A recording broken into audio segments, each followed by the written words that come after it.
Hey everyone, I'm Tassenix, and welcome back to another mod guide video. This time we're covering Hondo Ohnaka. So most recently I just finished up the Afra BT1 000 series, and I was talking about how Hondo can be a plug and play there. I figured, this guy's actually pretty flexible. He can be used a lot of different places, so now's just as good a time as any to dig into him. That said, I usually start off by talking about the leadership that he works under, and I'm not going to do that because we're not modding him with respect to any particular leader. You'll see that he gains benefits from being with smugglers and scoundrels. So as long as you're thinking about having him on a team under those terms, you're going to end up being all right. But first things first, let's go ahead and talk about the TLDR for Hondo Ohnaka. Set types could be offense and health or speed and health. I've seen really great results with either. The arrow could be speed or very fast health. I like the fast health myself for reasons that you'll see later in the video. Circle should certainly be health. Triangle should be crit damage ideally, or offense primary if you had to. I guess you could make a case for health, but really this is the mod slot where you want to pick up some significant damage for the character. So ideally crit damage with strong offense secondary, if not offense primary. And then the cross, I do prefer it to be health, but there are great results out there for folks that do it with a potency cross. Again, we'll cover why. But as far as the turn order goes, yeah, he's a character that's going to gain bonus turn meter at the start of battles, so he's usually going to be first. I don't think that particularly matters for how we consider to mod him, so no real thing to consider. Stat priority, my personal opinion, should be health over offense over speed. He actually does ramp all three in some way. I would say that health is what's going to allow him to stick around later in the fight, and because he's stacking percent health besides, there's a synergy where he can become just insanely large, be able to take hits that he otherwise would not. So that's why I say health, and then offense, and then speed. You might make an intelligent argument between speed and offense later on, but I still would go with offense personally. All right, so that covers it. This guy really is an odd duck, in addition to not really having a signed leader for him. I usually like to cover characters' uniques first to understand their kit, but it's actually going to make more sense if we just go from the top down. So let's go ahead and start with his basic I Smell Profit. Deal special damage to target enemy. Gain 1 stack of ransom, maximum of 50 for the rest of the encounter, which can't be copied, dispelled, or prevented. If the enemy is light side, Hondo removes 10% turn meter from them. If the enemy is dark side, Hondo gains 10% turn meter. And ransom is defined as plus 2% max health and tenacity per stack, so with the max of 50 plus 100% max health and tenacity. Pretty good. Alright, his first special. I don't want to kill you, per se. Remove 20% turn meter from all enemies. Hondo gains Outmaneuver for 2 turns, which can't be copied, and I actually do have that on screen here. Outmaneuver is defined as plus 25% evasion and can't be countered, and can't be targeted if other allies are present, unless he's taunting. So, pretty cool buff there. That's the same one that Hans Millennium Falcon gets in Fleets. But, alright, so yeah, after he gets that buff for 2 turns, which can't be copied, he inflicts the unique effect Captive on the target enemy, which excludes Galactic Legend. So if you throw this skill at a Galactic Legend, the Captive effect, debuff will not be applied. Otherwise, this effect can't be copied, dispelled, evaded, prevented, or resisted. And until, so this, you can't get rid of this effect until the start of Hondo's second turn, or the enemies gain 25 buffs collectively, or Hondo is defeated. And then when it is, it's removed from all other enemies. Whenever Captive expires, Hondo gains 10 stacks of ransom, and we'll see why that's important in a second. But when you inflict Captive on characters, excluding Galactic Legends, their speed is set to 0. They can't bonus attack or gain bonus turn meter. And then if you put it on a raid boss, they have minus 30% crit damage, defense, and offense. Alright? So, pretty good. Okay, his second special. Insolence? We are pirates. Dispel all debuffs on all scoundrel allies. Call target ally to assist. Then Hondo assists. If target ally is light side and if target ally is light side, they gain 25% damage and defense penetration for this attack. If target ally is dark side, they gain 25% critical chance and critical damage for this attack. Hondo gains defense up for 2 turns and 4% offense per stack of ransom for 3 turns. So, wow. Alright, so it doesn't matter if they're light side or dark side. That offense ramp is happening for him. And you can see it has a cooldown of 4, so you're not meant to keep this stacking. But the higher your speed goes, it's kind of interesting. Alright, if Hondo has at least 5 stacks of ransom, dark side enemies are inflicted with ability block for 1 turn, which can't be evaded or resisted. And light side enemies are inflicted with buff immunity for 1 turn, which can't be evaded or resisted. If Hondo has at least 25 stacks of ransom, increase cooldowns of all enemies by 1. That effect can be evaded or resisted. So, there's some benefit for potency there as well, right? And we've seen some turn meter reduction from the basic and from this first special, right? 20% off of all enemies. Reasons to consider potency. Alright, his first special. That's just good business. Hondo has 100% health steal. Whenever Hondo evades an attack, he gains a stack of ransom. So that's your passive ransom generation while you're having that outmaneuver buff, right? Anything that allows him to evade is going to allow him to get those passive stacks of ransom. The quicker he gets them, the better. So that's something to keep in mind. If a captive enemy is defeated and Hondo does not have at least 10 stacks of ransom, Hondo escapes from battle. And that escape from battle is the same kind of thing as if like C-3PO is the last man standing, the fight just ends, he leaves, right? So what's really important is when you inflict captive on somebody, it's a character that you want to lock down, but not necessarily burn down ASAP. Because you really want Hondo to get that next turn after he inflicts captive, and then everything's cool. As soon as he gets that next turn, you can burn that character down. You saw the other conditions that can have captive removed. You know, if the enemy team gets 25 buffs, or if they kill Hondo, fine. But most of the time, we're going for that next Hondo turn to release those 10 stacks of ransom to Hondo. And then we're safe from this whole escaping from battle business. Don't screw yourself over.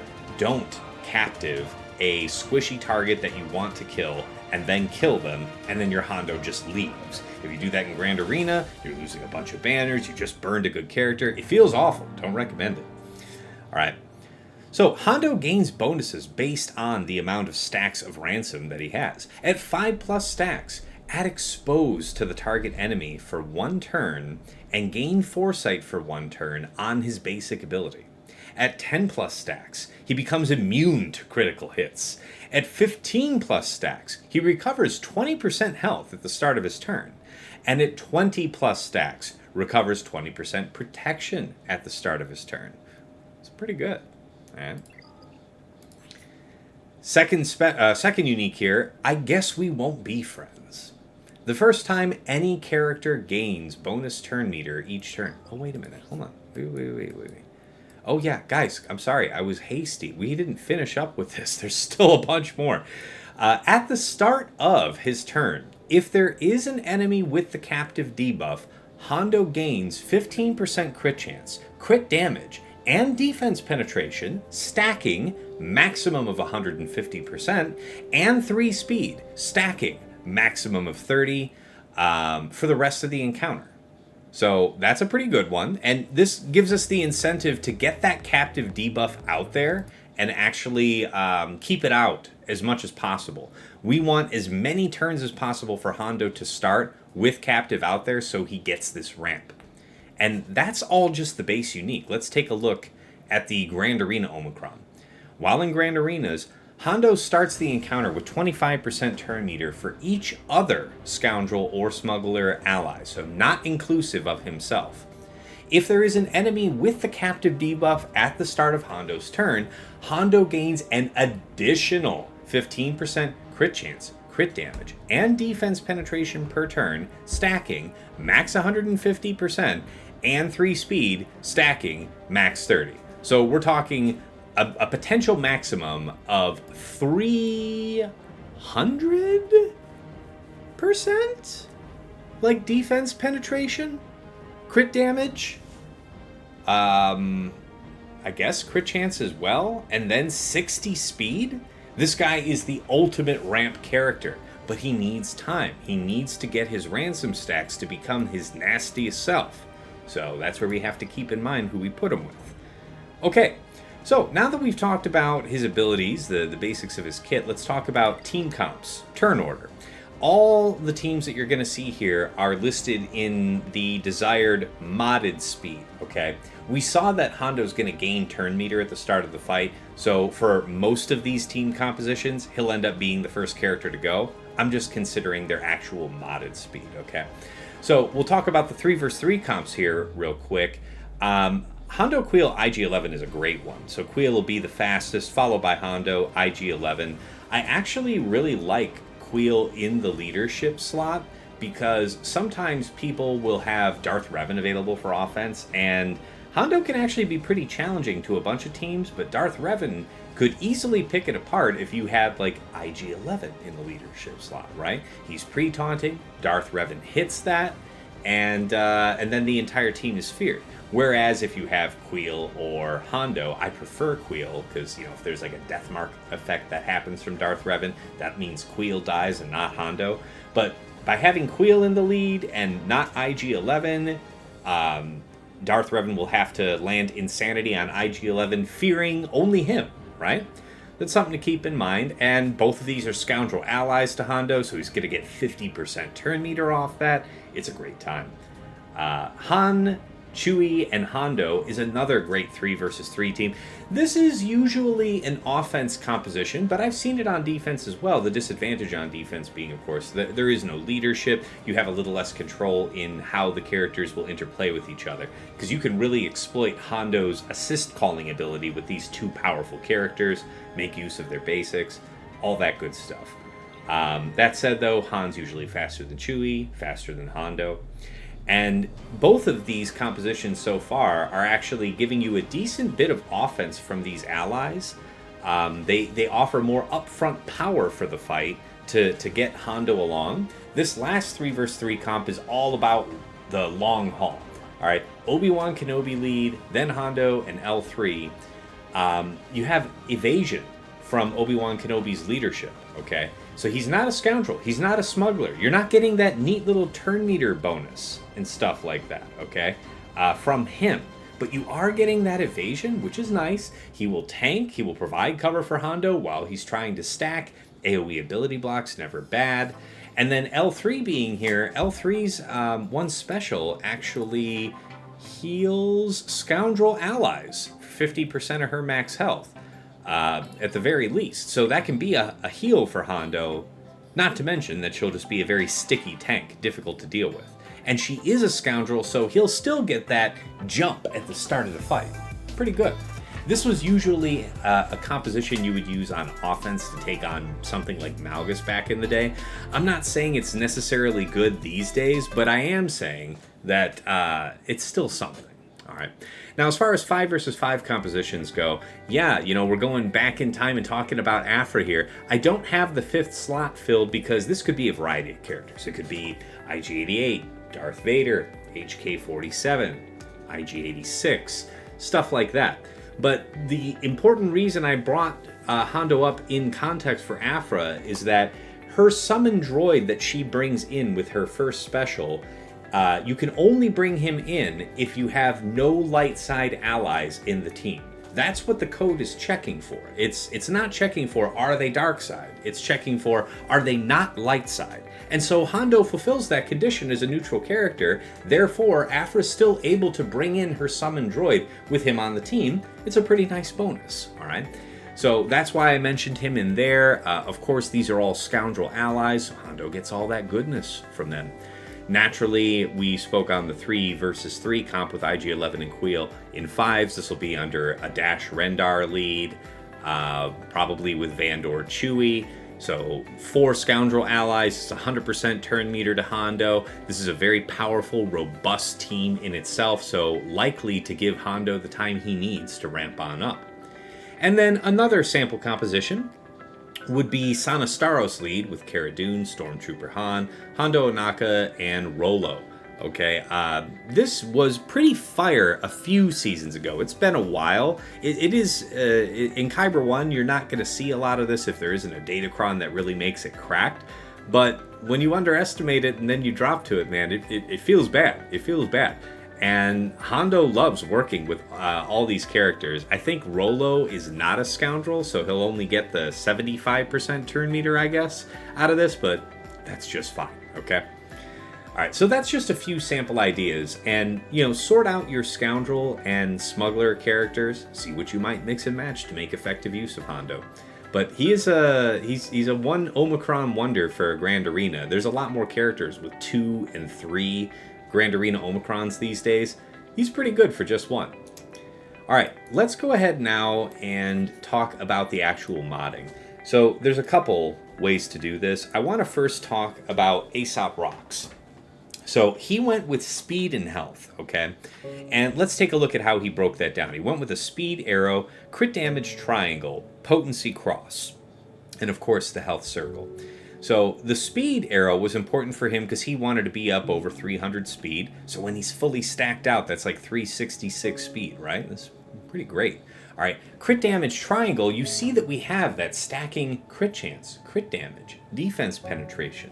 So leaning into that with another heavy boost of crit damage means late game you are just slapping people out of existence. It was Zareth who really sold me on this crit damage primary because otherwise you should probably be running offense. You gain a ton of offense from this. You could maybe make an argument for health as well, but personally, I think you're best served with a crit damage triangle having some percent offense on it. You can see that he has a little bit, but he also has a big chunk of health, which is smart. And, you know, there is percent health and protection gain that happens later in the fight when you have 20 plus stacks of ransom. So it's not bad to think about those pickups. All right. Aside from that crit damage triangle, though, the potency is really key here. I like this one a lot. I'm a bit jealous of this. I might look into doing something like this myself in the near future. But he has just under 100% potency. So he's wanting to make use of the TMR, the single target, and the AoE TMR, the debuffs that come out of this. He's wanting to have those effects work, not wanting to leave that money on the table. And I very much respect that. So that works out. And then let's see what he's got special offense-wise. About 11.7k, all right? And his special crit chance, you're seeing, oh gosh, it's only 24%. Don't worry about that. That gets ramped up over the course of the fight. That's why it's okay to have the crit damage triangle, even though you're starting off with such a low value for special crit. So this is really intelligent, makes a very full use of his kit, and we see that his health is about 71,500. So he's going to be a fairly, you know, juicy lad, all right? And let's take a look at how mine is set up, all right? So I decided to go for a much more bulk and offense-oriented thing. It was a long time ago now, but I remember fighting Zio, the Russian streamer, quite some time ago. That seems kind of loud. But he had a Hondo that was all bulked out like this with health primaries. And I remember late in the fight, I was despondent. I was using Malgus to take down whatever team this Hondo was on. And he had so much health, because, you know, if you're going with health primaries and then you're stacking up to 100% more health besides, you know, from ransom, he's a big boy later in the fight. He's going to have protection ups that shield him, the health and protection recovery. Yeah, the health steal, it's quite a bit to deal with, okay? And that's assuming nothing just randomly gets dodged. So I've had this guy at Relic 9 as high as 100,000 health. Where he is right now is about 96k, and that's with a health primary arrow, crit damage triangle, health primary for cross and circle as well, all right? I do have the crit damage triangle, same as him. See that I'm considerably slower. He is 306 and I'm 273. So yeah, you know, if I switch to a speed primary, I would gain, what, 3 speed from that, because it's actually a wickedly fast arrow. I'm not likely to really change that. But I might consider maybe moving over to a potency cross and seeing how much health I lose. Maybe I can find a potency cross that has percent health on it and not really give away all that much. But I could see getting more out of this, right? And he has a fairly high base potency at 50%, so he's not asking you to give him the world potency-wise. Like, just the primary is 35%, pick up a little bit from some secondaries, and it's all gravy, right? So that's something I might look at improving, but I didn't make a huge emphasis for this because the idea was health, health, health. Just be as big as I can so that by the time I survive to the late game, and then I'm just smiting fools every time I go. As far as special offense goes, so whereas he had about 11.7k, I have 13.2, almost 13.3k. A little bit more, crit chance of 29%, but again, it doesn't matter so much because we're ramping a ton of it throughout the fight. So this is just a couple ways you might set him up. And given how we went over his kit, you see how you could lean into the speed and get to that late game a little bit faster. But I've seen it where it's such a thorn in the side to just have this be a big, thick lad, just able to take bizarre amounts of damage. Again, the idea that somebody's Hondo jammed up my Relic 9 Malgus with something like 170, maybe over 180k health with a Kron, something like that. It's just nuts how difficult this guy can be to get through late game. So that's why I advocate for the bulk. Usually I wrap up the videos by talking about applications in 3s and in 5s. I gotta be honest with you, in Kyber 1 he's usually getting used with those teams that I said, and not usually too far outside of that. Moreover, the meta's changed a good bit since he came into Grand Arena, Omicron and all. He doesn't see as much service as he used to, but I will tell you this character can be a real thorn in 3 versus 3. The board is still large enough where him set up with a couple nasty allies can be a real problem. So it's something to consider. He's a really fun character. Don't think of him just about a late game threat. He actually brings a lot to his allies, right? He ramps their damage, he clears their buffs. He's a pretty cool dude. So just think about that as you use him. And yeah, I do want to first apologize for the long gap between, these mod guide videos. Life has been crazy, lots going on personally these days, but everything is moving in the right direction. So, appreciate your support. If you're enjoying these videos, please do give a like and subscribe to see more from the channel. Your support means so much here because we're closing in on the 1,000 subscriber mark on the YouTube channel. My videos are usually only getting a few hundred videos, but it's pretty cool that we're closing in on the mark where I go from 0 potential ad revenue to potentially some pennies or dollars, and that's entirely driven by you guys' support. So really appreciate you guys tuning into the channel. That's why I really have to say the likes and the subscribes mean a lot. So if you are enjoying yourself, please do click those buttons. Otherwise, stay tuned for the next coming videos, and until next time, it's been real, it's been awesome, it's been real awesome. Take care.